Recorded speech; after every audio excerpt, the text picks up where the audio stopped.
Boom, boom, boom, da boom, da boom, da boom, da boom, da boom, da boom, boom, boom. Rising up, back on the street. Did my time and took my chances. Doom, doom, doom. Went the distance, now I'm back on my feet. Just a man with a will to survive.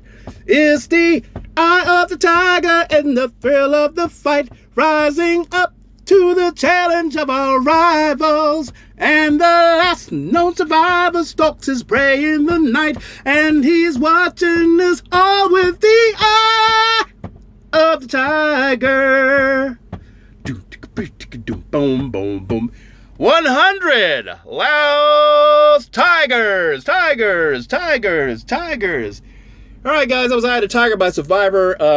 That Dave Bickler, he must be a high tenor, the lead singer for Survivor, when that song was released, man. And I can't hit his notes. I can't even get close. I had to drop down like 3 notes just to even get close. So we leave that to the professionals, but we're going to leave the stacking to us stackers, right?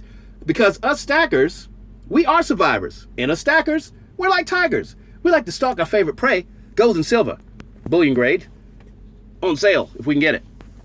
All right, guys, these are the Laos Tigers from APMEX, exclusively from APMEX. All right, 2020 silver Laos Tigers coins, okay?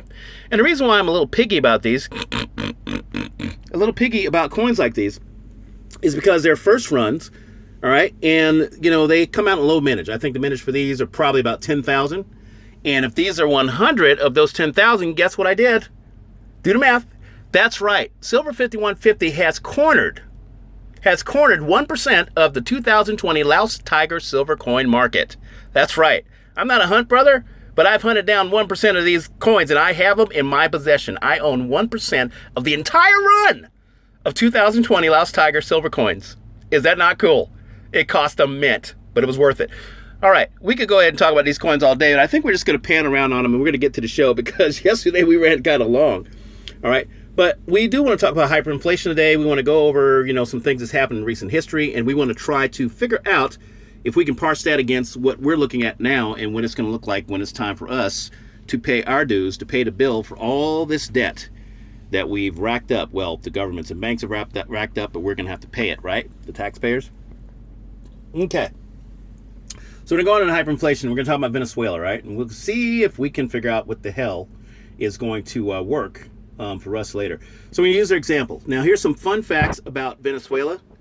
Okay, if you're Venezuelan, obviously these are not fun, but here's what's going on with their economy right now in Venezuela. Let's back up a little bit and look at more of these. Is that not beautiful? Look at that. All those Laos tigers. Sorry, I got sidetracked. Okay. In 2010, this is when all that stuff started for them. All right, they started on an economic downturn. They were doing okay because they're a commodities-based economy. They were doing okay. They had a lot of runaway government spending, but since 2010 till now, 10 years has passed, 75% of their population has lost an average of 20 pounds per person. Now it's an average of 20 pounds per person. And what does that mean for prosperity? That means their prosperity is not there because, trust me, these people aren't all going to the gym. These people aren't all running triathlons. They are losing weight because they are starving. Now, I don't know if it's bad as North Korea, but they are not getting everything they need. They have a serious resource issue there in Venezuela. All right. Next, 95% of the country lives in poverty.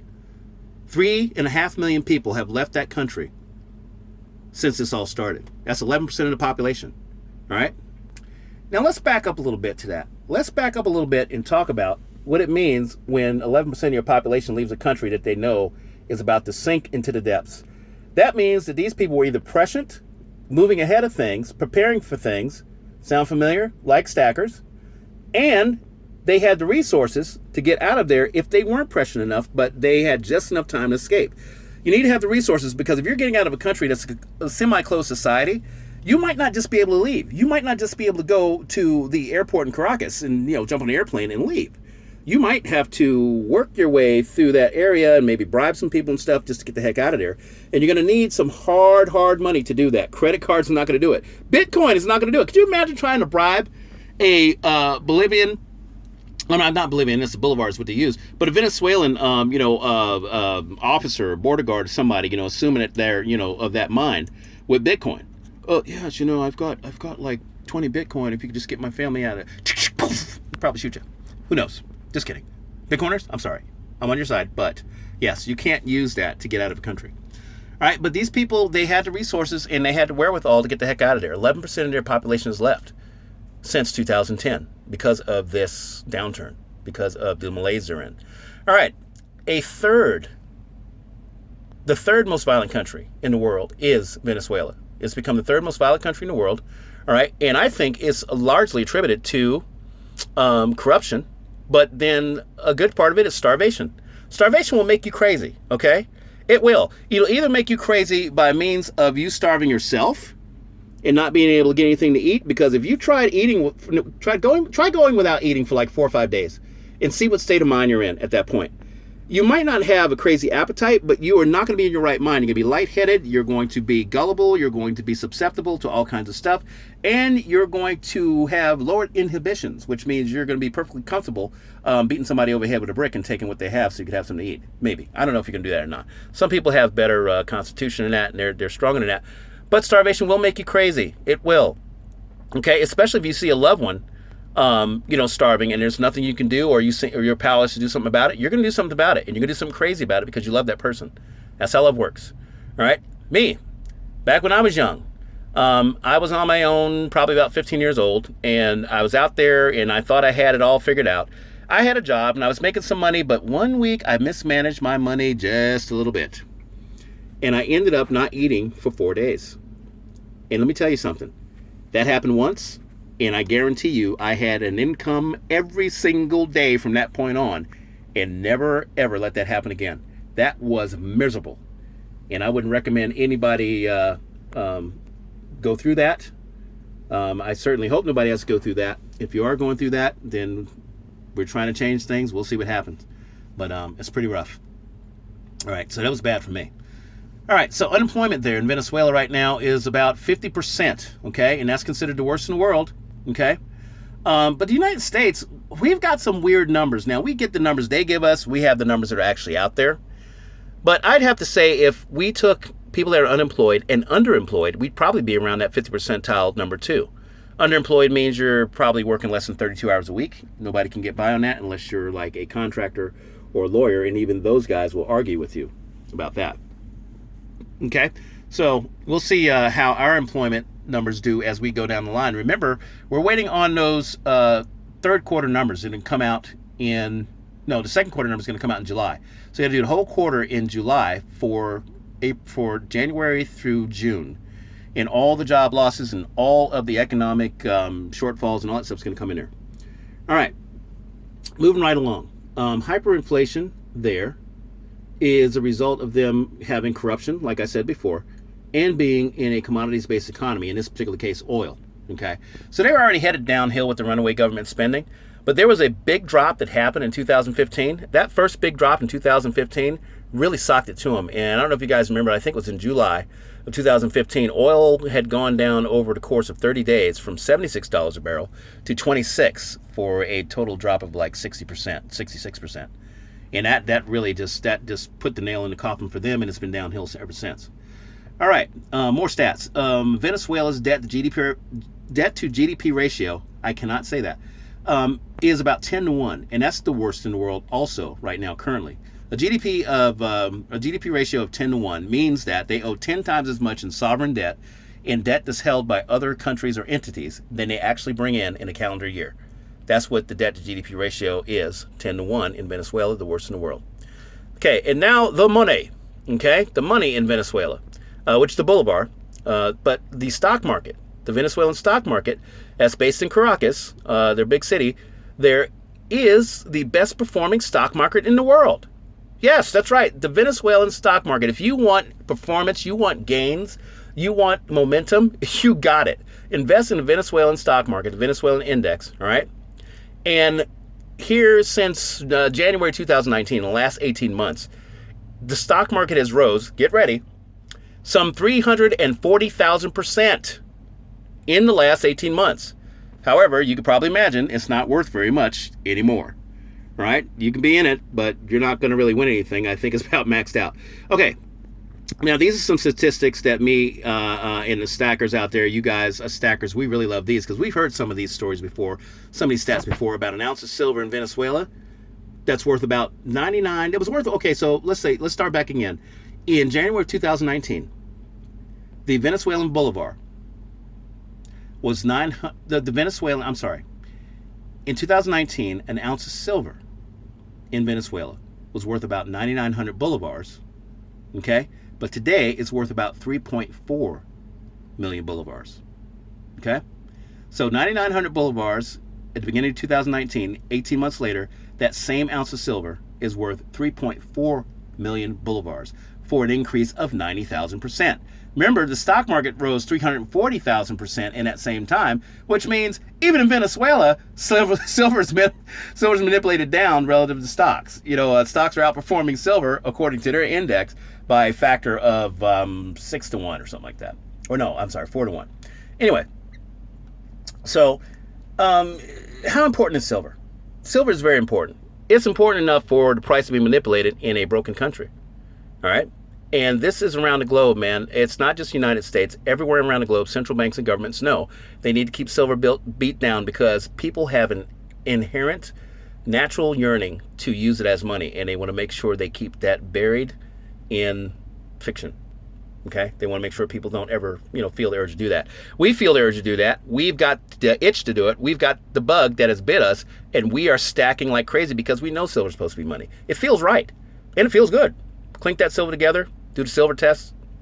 Okay. So, of course, with that being the case, with an ounce of silver being worth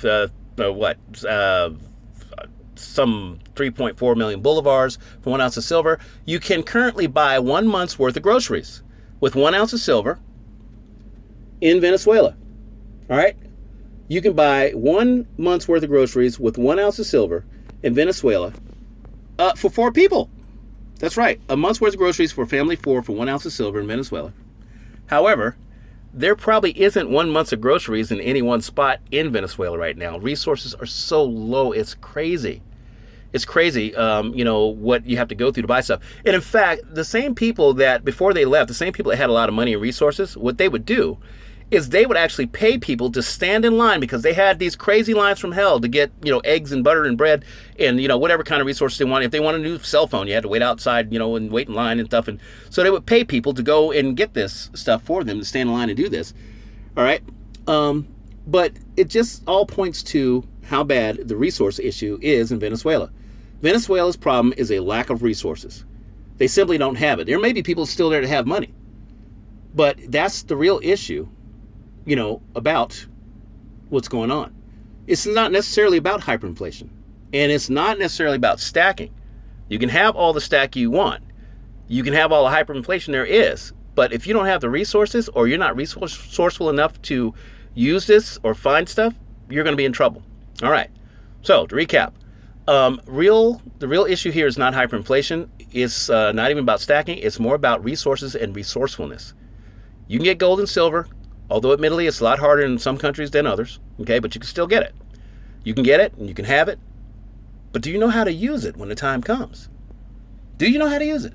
I mean, it's great to have the premier silver money resource, and even more so gold, because gold is the premier currency. Let's not get crazy, right? But how resourceful are you at leveraging it? All right? In this modern era, it behooves you to not just stack precious metals, but to stack faith, to stack sustenance, to stack security. But the most important thing you need to stack, and we use the stack in cavalier terms because we are stackers and we just like to use the word stack. But you want to stack all these things: faith, sustenance, security. Most importantly, you want to stack quality people in your life and in your circle. I'm telling you, that's the way forward. The one way to get around the upcoming resource issues we're going to have is to have a lot of good people working as a unit to ferret out what's available and where it's at, then let members in our community know what's what so they can get what they need. The lone wolf thing, it might work for some, but unless you're a really good survivalist, you're probably going to be in trouble. There are some people like that. And if you get a chance, try to meet a few and have them come into your circle. They can be very, very helpful. I'm not one of those people, so don't ask me. So now the good news. All right, what's the good news? If there's anything remotely resembling good news, is that we're actually already doing all this stuff. We're actually already gathering resources and getting good people in our lives and building our communities virtually, but slowly they'll come together physically as the world turns more physical, as the asset desire turns more physical. People will come face to face and we will build our communities and do stuff. All right, but we need each other to get things done. We need each other to make progress when progress is not available. We need each other to just reach out and help because you can't do it all yourself. You really can't. Now, I'll give you an example. And this is a personal example, but I'm going to go ahead and use it. Kind of like a heads up thing. So, Silver Game of Thrones, he had a video on the show last night. If you saw it, it was an awesome recount of his Chinese Dragon Restrike coin series, okay? And I didn't even realize it was a series. I just saw the first coin and I thought it was really cool, right? So, he gets on there, and he's got all the coins. He's got every single one of them. He just added a couple to what I think is a 6 to 10 coin series, but he didn't have the first one. And I was like, oh, man. And he's thinking, I'm going to get it. I got to find a way to get it. I'm going to pay extra if I need to get it. And I'm sitting there and I'm going, okay, I'm not going to let one of my friends go out like that. I mean, because he could probably find a coin eventually, anything like that. But let's just do this thing right, man. So I told him, I said, hey, man, reach out to me. I got your coin.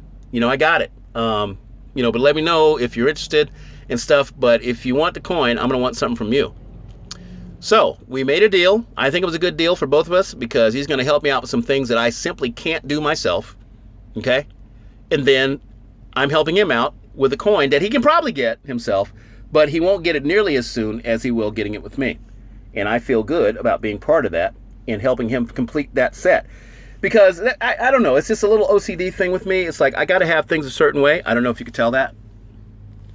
I don't like things incomplete. I don't like things obstructed. I don't like things bogged down.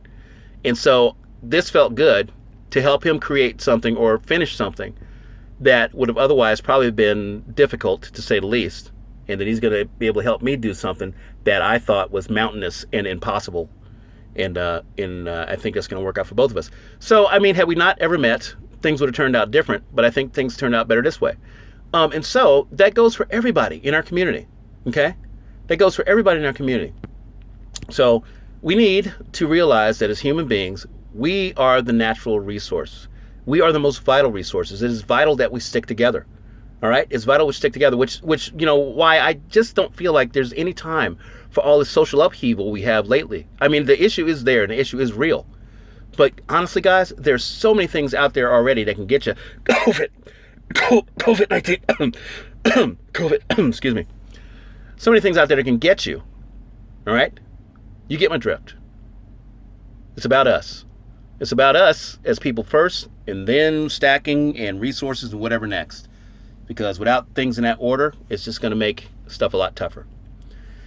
Okay, so what to look and listen for these days?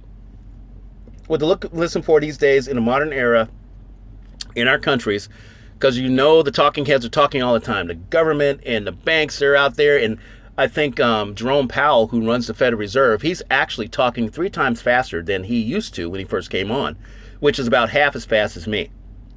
And if he's talking faster, that means they're getting more scared and more desperate. And in the background, guys, they're running around with their hair on fire. They don't know what to do. They got the cannons ready to go. They just need to fire the cannons. Just fire the cannons, guys. Filled with cash. Just fire them in every direction as hard as you can and as often as you can. All right. So what are we going to listen for today and look for when it comes to hyperinflation? You want to hear words about negative interest rates. And I mean just open-throated, double barrel. Just come out, yes, we're going to do negative interest rates. Okay, tell us straight up. We're going to do negative interest rates, which is going to do all kinds of weird stuff like pay you to get a 30-year fixed loan instead of you paying very little for the interest. Or having you pay the bank to have your money in it. That means take the money out and do something else with it. That's negative interest rates. Okay? Unlimited stimulus. Just come on out with the stimulus and everything they've even talked about and dreamed about, just do it. I'm talking big fat checks in general. That big fat checks to everybody with the cash and the currency and the Federal Reserve notes just, flying all over the place. Fat wage increases for people that are working. All right. Huge unemployment enhancements for people that have been put out of work or can't work. All right. Let's do debt jubilees, universal basic income, tax moratoriums, all these things. When you hear them start talking about this stuff, you know we're heading into hyperinflation. I'm talking about it now because I'm here on a tiny, tiny channel. Thank you, by the way, for all the new subscribers again. You guys are just signing up, and I'm loving it. All right, I will try not to let you down. But they know what's going on. They hear what's going on, and they know they got to be careful with the language they use, and they're going to start talking the things I'm talking about now because they really have no choice. They're trapped. They are trapped. So we want to also look for, when we're out there, we listen for those things. We want to look for rising prices. Okay? Mandated pricing controls. If you spend any time in Venezuela and Argentina, over the years, they've had various kinds of price controls where, Maduro in Venezuela, he'd tell the grocers, like, hey, you have to sell eggs for 10 bolivar a piece. And the grocer's like, I'm not going to make any money. We don't care. That's what the price fixes are. And then the guy goes out of business, of course, because he ends up giving everything away. But price controls, that could be something that we see coming out of our leadership and out of our, capital cities and stuff, the policy. All right. Rationing systems. Now, when I was in Korea 30 years ago in the military. And one of the things that they rationed us on was like leisure items. So cigarettes and alcohol, like the recreational items, this sort of thing. The stuff that you ingest for fun there, beer, whiskey, cigarettes. They were rationed. You can only have so much a month. And so you had cards for that. So you listen for that. If we start to see rationing of some kind, mandated rationing, mandated pricing controls, empty shelves in the stores like we saw in Costco months ago, where you're looking where the toilet paper is and you can see all the way down to where the coffee is because the shelves are empty, we're going to know we're heading into hyperinflation. This has to be over a prolonged period of time. All right. And finally, silver at $100 spot. Why do I say $100 spot instead of $600 like I'm always saying? Silver 5150, you always talking about some $600 silver, now you said 100. Why? You got to change it and take it down like that. I'm taking it down like that because $100 spot silver, that is a huge psychological alarm. The $100 mark, for whatever reason, is a huge psychological alarm that's going to send even the worst silver haters, people that hate silver the most, whether they're doing cryptos or whether they're doing dollars, people that hate silver, they're going to get a serious case of FOMO, or fear of missing out. Once silver hits 100, they cannot ignore it, and they're going to be looking at it because the momentum's going to be crazy. At 100, it's going to be flying off the shelves. It's going to be flying up in price. It's going to be hard to get. You think it's hard to get now?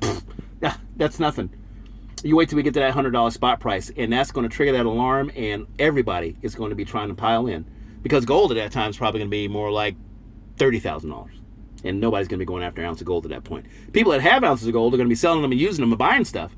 But nobody's going to be trying to buy it unless your last name is Walton or Buffett or Rockefeller and you're late to the game. But I have a feeling those guys are not late to the game. All right.